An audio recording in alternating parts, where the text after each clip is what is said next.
All right, welcome back to ABA Exam Review and the continuation of our RBT Practice Exam series. Hope you all had a wonderful holiday. If you're new to the channel, welcome. If you're returning, welcome back. Please like and subscribe. Check out btexamreview.com for all of our study materials, including our combo pack. As always, when you pass, let us know so we can include you in the Sunday shout-out. Work hard, study hard. Let's get going. Monica's parents move her elf on the shelf to a different location every night. In the morning, they remind Monica that she should not touch her elf, or else the elf will lose its magic. Monica accidentally touches the elf one night, and suddenly all the magic was gone. Monica never touches the elf again. Why? What is the question asking about? Well, they're really asking about why does Monica never touch the elf again? And in order to determine why Monica does or doesn't do something in the future, we're going to look at the consequences. Remember, consequences affect future behavior. And so, what do we know so far? Well, we know Monica's parents told her, don't touch the elf or the elf will lose its magic. Well, what happened was Monica accidentally touched the elf, and of course, the magic was gone. What is the consequence here? Well, the consequence was the removal of the magic. There's the elf. Monica touches the elf. As a result, the magic goes away. Due to the magic going away, what happens? Well, Monica never touches the elf again. So let's ask ourselves first, how did Monica's behavior change? Did it increase or decrease? Well, it decreased. That behavior never happened again. So therefore, since the behavior decreased, we're looking at punishment or extinction. And in this case, it's going to be punishment because something was removed. And when something is removed, what do we call that? Is that positive or is that negative? Well, of course, that'll be negative. So if we look at A and B, we have positive reinforcement and positive punishment. We know we can't pick either of those because something was removed, making this negative. So we've got to look at C and D, negative reinforcement and negative punishment. Well, we already know Monica's behavior decreased, making it a punishment. The consequence acted as a punisher on Monica's behavior. So therefore, Monica never touched the elf again due to negative punishment. As you practice, these type of consequence questions are going to become, hopefully, very easy to you. Practice, practice, practice. The more fluent you get, the faster you'll get. Accuracy is going to lead to speed. Claire likes to run around and sing jingle bells. Claire will do this around her family, friends, or even by herself. Claire just seems to enjoy singing jingle bells. What is the likely function? This is a function question, and we have our four functions, which are escape, tangible, attention, and automatic. Of course, escape can also be referred to as avoidance. Automatic can also be sensory. Now, what is occurring in the situation? What do we know? We know Claire likes to run around and sing jingle bells. More importantly, the question says she does this around family, she does it around friends, even by herself. That's a big key there. She just seems to, quote unquote, enjoy singing jingle bells. So let's ask ourselves, when identifying the function, we're trying to determine why does something happen? What's the effect on the environment? Why is the behavior occurring? Well, in this case, is Claire escaping from anything? What doesn't seem to be the case. We nowhere in the question is a task mentioned or is Claire escaping a stimulus. Is Claire obtaining a tangible? Well, no tangibles are mentioned, so we can't be sure that Claire is obtaining a tangible. What about attention? Well, it says Claire does this around family friends, but now it says even by herself. So she's not necessarily gaining attention by doing or singing jingle bells. And so, therefore, that leaves us with automatic. And automatic, of course, means it's not socially mediated. The consequence is produced by the person themselves. Alone is another way to think about automatic or sensory. And if you think about sensory, it's because it quote unquote feels good. So all the information points to this being the function of automatic. Nowhere is escape mentioned. Nowhere is tangible mentioned. Attention is a possibility, but Claire does it even by herself, and she just seems to enjoy doing it. Therefore, the likely function is going to be D, automatic. Micah buys earplugs because he knows there's always a big fireworks show near his house on New Year's Eve, and he wants to block out the noise. Buying the earplugs would be considered what? So we're looking at the behavior of buying the earplugs. And now what do we know about Micah and why does he buy the earplugs? Well, Micah knows there's always a big fireworks show near his house on New Year's Eve. So the show has not happened yet.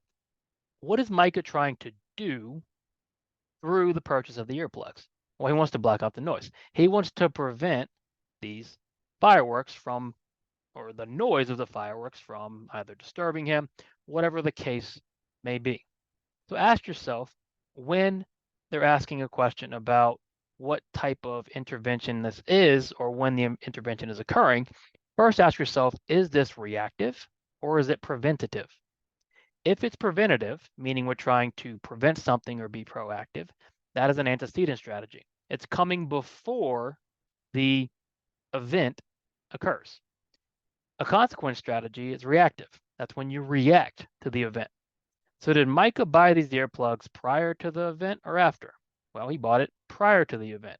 He knows the show is coming.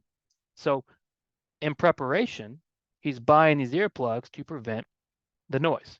So buying the earplugs would be considered an antecedent strategy. Well, of course, he's using this antecedent strategy to prevent something from happening.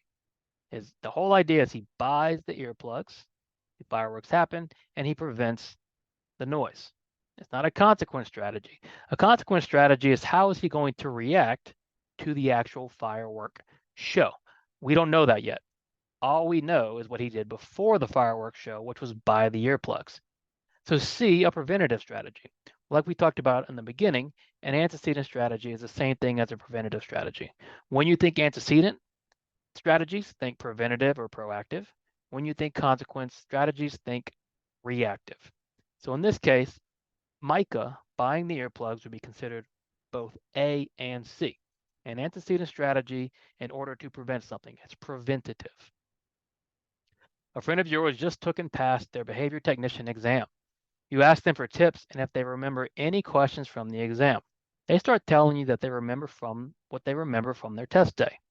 Who is liable to punishment in this scenario? This is an ethical question, specifically about the RBT exam itself. The BACB, our board, takes cheating very, very seriously. Under no circumstances are you allowed to share questions or even ask about questions specifically from the exam. None of my questions are real questions. Nobody should be giving you real questions. If they're giving you real questions, that's a big problem. In this case, your friend just took their exam. You ask them for tips, which is totally fine. Somebody can give you tips. Somebody can help you study. What they can't do is give you questions from the actual exam. That is the property of the BACB. And so they start telling you what they remember from their test day. That's an issue. So who's liable? Are you liable for asking, or are they liable for telling you? Well, the answer is both you and your friend would be liable. If you take your exam, and when you take your exam and you're going to pass because you're going to study hard and you're going to do great, do not tell anybody the questions. It's a big no, it's a big problem. In this scenario, you asked, they told you, therefore both you and your friend are liable to punishment. Napoleon delivers one-on-one services to a 10-year-old boy with a developmental disability. The boy learns quickly and is often compliant, but will often only pick the rightmost stimulus when presented with multiple stimuli at a time. The presumed function is escape. If Napoleon wants to conduct a preference assessment, which assessment should likely be attempted first? All right, long question, a lot of information. Great example of why we never jump to the answer choices first. Let's make sure we understand what the question is asking us. The question wants to know what type of preference assessment are we going to use first? What are we going to use first? So what do we know? Well, we know Napoleon is giving one-on-one services. The boy learns quickly, he's compliant, which is great, but he only picks the rightmost stimulus. Now, why is that a problem?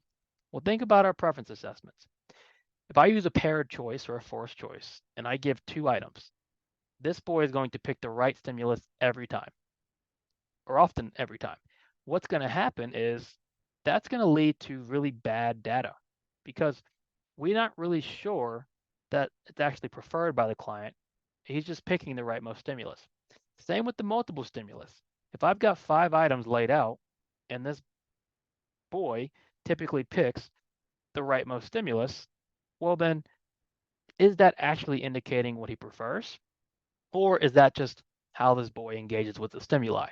As far as we know, that's how he engages with the stimuli. So if Napoleon wants to conduct his preference assessment, what should he attempt first? Well, A, a single stimulus. If the whole idea is to avoid the boy picking the rightmost stimulus, well, we need to narrow it down to a single stimulus. Now, a free operant assessment might also be a possibility where we just watch and observe. That might even be better than a single stimulus if the function is escape. However, free operand is not a choice here. Second best choice is going to be A, our single stimulus.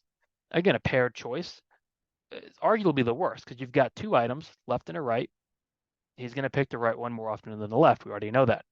Both multiple stimulus, even if we do replace it or we don't, we're still presenting multiple stimuli at a time. He's likely to pick the right one, giving us not very good data. So if Napoleon wants to conduct a preference assessment, given the information, what should he attempt first? Well, A, a single stimulus preference assessment. You, a behavior technician, are told by your supervising behavior analyst, that they would like you to recommend some continuous measurement procedures to use with your client. What should you not recommend? Now, let's be careful. This is a not question. We're looking for one of these that we're not going to recommend, meaning 3 of these we could recommend. So you can either find the 3 that you would recommend, or you can find the one that you wouldn't. Let's find the 3 that we would. So what are we trying to recommend? Well, we need to recommend continuous measurement procedures. So already we need to be thinking, all right, we're looking for the answer is likely one that's not continuous or is not going to fit. And since we don't actually know the scenario, more than likely the answer, what we wouldn't recommend, isn't even continuous. So let's take a look. A, rate. Is rate a continuous measurement? It sure is. Do we know the scenario when we would be using rate or what we're measuring? We don't. And so if you're to recommend continuous measurement procedures, rate could be a continuous measurement procedure. No issues there. What about B, latency? Is latency continuous? It is. So again, we're not sure what we're measuring. So we're being very broad here. We just need continuous measurement procedures. Latency is continuous measurement. No issues. What about C, permanent product? Is permanent product continuous? Not technically. And why? Well, with permanent product, you're not even observing the behavior most of the time. All you're worried about is the outcome or the result. And so since you're only worried about the result, you're not actually continuously measuring the behavior of anything. You're just measuring the outcome. And so D, duration, since duration is an actual continuous measurement procedure, the best answer, or the worst, depending how you're going to look at it, is going to be permanent product. Because rate, latency, and duration are all very solid, strict, continuous measurement procedures. With permanent product, many times you aren't even observing the behavior of interest. All you're observing is the outcome of that behavior. So what should you not recommend? Given these choices, given the best answer available, C, permanent product. Thank you so much for watching. This is from ABA Exam Review. Check out btexamreview.com for all of our study materials. Let us know when you pass so we can include you in the Sunday shout out. Work hard, study hard, and we will see you soon.